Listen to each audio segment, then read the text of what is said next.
The night air in Afghanistan's Kunar province tasted like iron and storm water. Clouds pressed low over the black mountains, muting even the moonlight.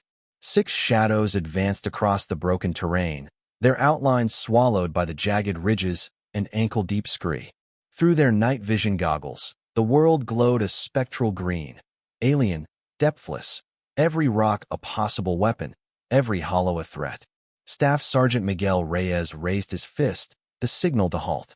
The squad froze mid-stride, rifles tracking arcs of invisible danger. The intelligence brief had promised a clean approach to the target compound.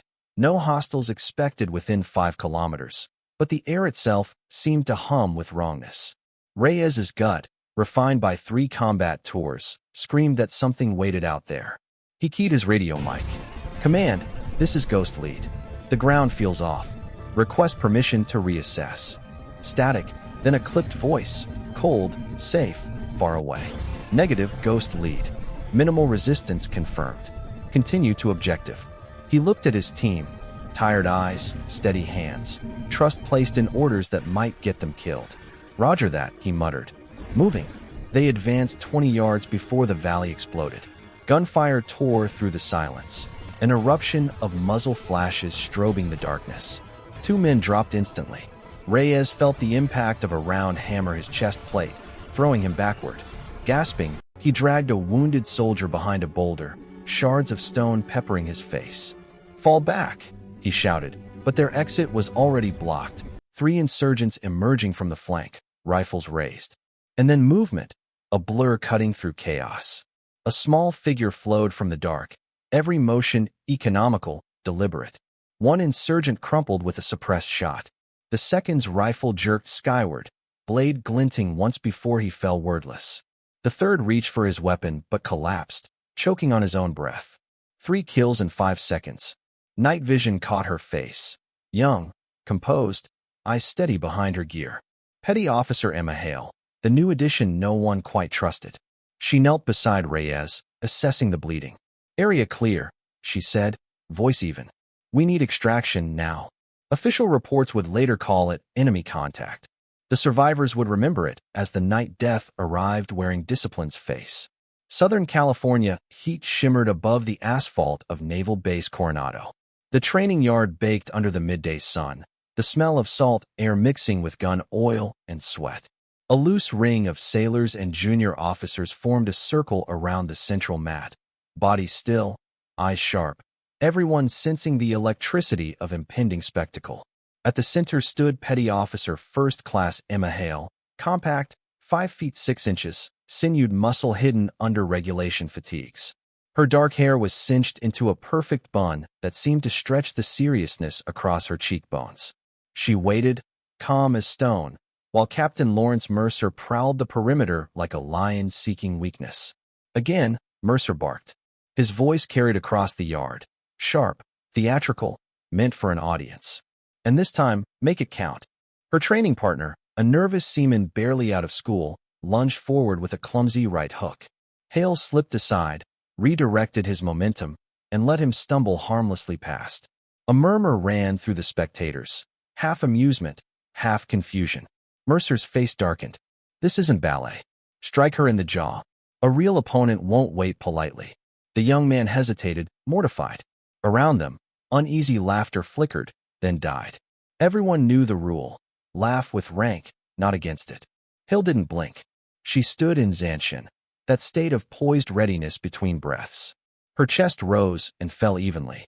She could feel every pair of eyes, every drop of sweat sliding down her spine, but none of it touched the stillness inside. From the shade of a Humvee, Master Chief Aaron Briggs watched, arms folded. He'd seen this posture before, the quiet before a storm, the patience of mastery restrained. Mercer mistook it for fear. Briggs knew better. "Fine," Mercer sneered. "Let's give the crowd a real demonstration." Doyle, Gunnery Sergeant Marcus Doyle, 6'4" and carved from steel, stepped forward. The captain's intent was clear, humiliation. Doyle's eyes, however, held a soldier's respect. He followed orders, not malice. "Full contact," Mercer ordered. No dancing. The yard fell silent except for the buzz of cicadas. Doyle advanced, testing distance. His massive fist shot forward, a blur. Hale moved a fraction, pivot, guide, twist. The Marine's own momentum carried him off balance. Her arm slid under his, rotated, locked. One heartbeat later he was on the ground, her knee between his shoulders, his airway perfectly controlled. 3 seconds. No sound from the crowd. Only the thud of Doyle's breath returning. Hale released, rose, and stepped back to parade rest. No triumph. No expression. Just calm precision. Mercer stared, his authority cracking in the heat. The quiet was louder than any applause. From the Humvee, Briggs exhaled. Control, he thought. That's real power. Long after the crowd dispersed, Master Chief Aaron Briggs sat alone in his office, the sound of air conditioning the only movement in the stale evening air. On his desk lay a personnel file stamped with the faded red letters "Restricted Access." He had pulled it from an old encrypted archive, one he wasn't technically cleared to open anymore. The file belonged to Petty Officer Emma Hale. Scrolling through it, Briggs felt the familiar chill of recognition. Commendations without signatures. Performance reports truncated mid-paragraph. Recommendations lost in routing. It was a bureaucratic pattern he had seen too many times. Excellence quietly erased by people who found it inconvenient. For years earlier, the file said, Hale had been part of Ghost's team, a classified detachment operating in Helmand Province. The report described an ambush that annihilated her unit and left one lieutenant critically wounded. She had held that position for 18 hours under continuous enemy contact, moving the wounded officer through kill zones, setting false trails, rationing ammunition and morphine until extraction arrived. The extraction commander wrote one sentence that stopped Briggs cold. Single operator prevented total loss of unit. And yet, in the official after-action version, her name was missing. He remembered the signature at the bottom of the revision order, Captain Lawrence Mercer. Back then, Mercer had been a staff officer at CENTCOM, celebrated for immaculate paperwork and political obedience. He'd read the draft report, seen a woman credited with holding off an entire insurgent platoon, and simply could not accept it. With a few keystrokes, he reassigned credit to the extraction team and filed the truth into silence. Briggs closed the tablet and rubbed his eyes. Now, years later, that same woman had just dismantled a Marine twice her size in front of half the base, proving every line of the buried report correct. He exhaled slowly. Justice has a long memory, he murmured. The lights dimmed inside the SCF, the secure compartmented information facility, at Coronado. No phones, no signals, no leaks. Only the faint hum of filtered air and the blue glow of encrypted screens. Petty Officer First Class Emma Hale stood at attention beside Captain Mercer, Colonel Marcus Daniels from JSOC, and Master Chief Aaron Briggs. The air carried the dense weight of high-level operations, where words could start wars or end them. The monitor flickered to life. Admiral Westfield, chairman of the Joint Chiefs, filled the screen. Good morning. We'll dispense with formalities. His voice was gravel over command steel. We have confirmed intelligence on Armin Vetrov. The name struck Hale like a hammer beneath the ribs. Inside, 1,000 unprocessed images, the ambush, the smoke, the cries, flashed and dissolved. Outwardly, she didn't move. Not a flicker. Westfield continued. Vetrov is responsible for multiple U.S. casualties in Afghanistan. The window to intercept him is 36 hours. We are activating Task Force Ghost. Briggs's jaw tightened. The name had been dormant for years. Ghost Team, the unit Hale once belonged to, now a title heavy with ghosts of its own. Petty Officer Hale, Westfield said, looking directly through the camera. Given your familiarity with the target and operational environment, you'll lead this mission. Colonel Daniels will provide coordination. Captain Mercer will handle naval movement intelligence for exfil. Mercer's throat constricted. His penance had just been assigned. Understood, Admiral, he managed, voice low. The Admiral's gaze swept them. This is a surgical insertion, 3 operators, minimal footprint. Primary objective, confirm and eliminate Vetrov. Secondary, recover his digital assets. Mission authorized at the highest level. Wheels up 1900. The screen blinked dark. In the silence that followed, Hale's voice was steady. Mission acknowledged. Briggs waited until the others began to leave. Emma, he said quietly, are you sure you're clear? She met his eyes. I've been clear for 4 years. Briggs nodded once. Then make sure this ends the right way. Hale turned, her footsteps measured, already hearing the faint echo of rotors in her mind. The hunt had just been made official. The staging warehouse outside a small Romanian city smelled of diesel and cardboard, a banal shell for a very dangerous purpose. Inside, crates of innocuous gear, comm kits, spare batteries, firearm cases, lined the walls. A matte digital terrain map glowed on a central table as Petty Officer Emma Hale, Senior Chief Nathan Drake, and Chief Cara Winters leaned over it like surgeons planning an incision.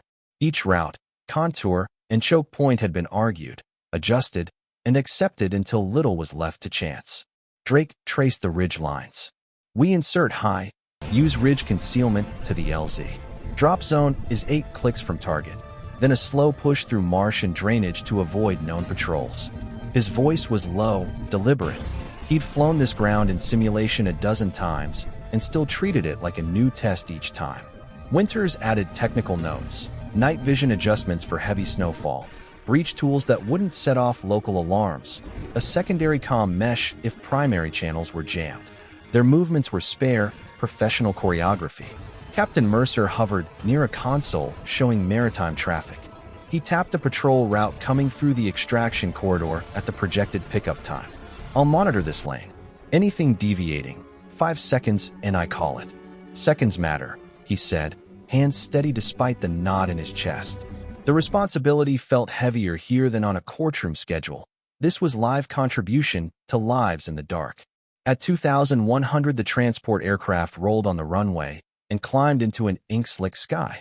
In the belly of the sea, 17 the 3 operators prepared in near silence. Parachutes checked, oxygen sealed, altimeter verified.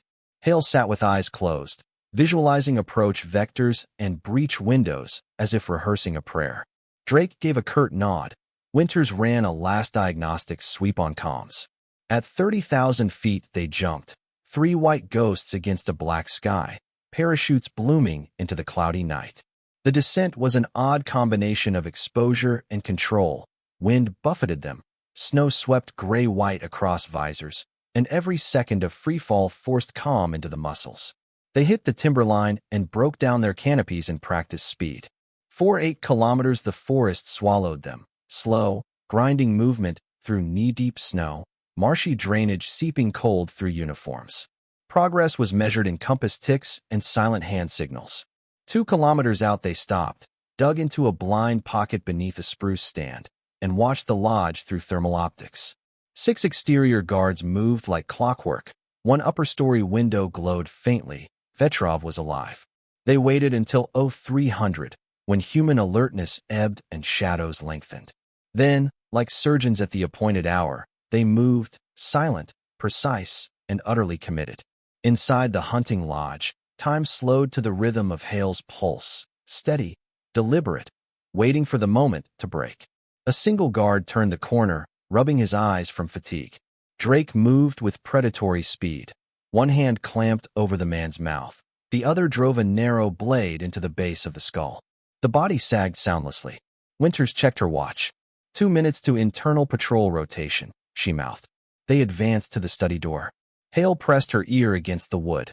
Faint keystrokes clicked within. She signed go. Drake positioned for breach. Winters covered the corridor. A suppressed charge whispered, and the latch gave way. Armin Vetrov looked up from his laptop, light glinting off reading glasses. For an instant surprise crossed his face, then recognition.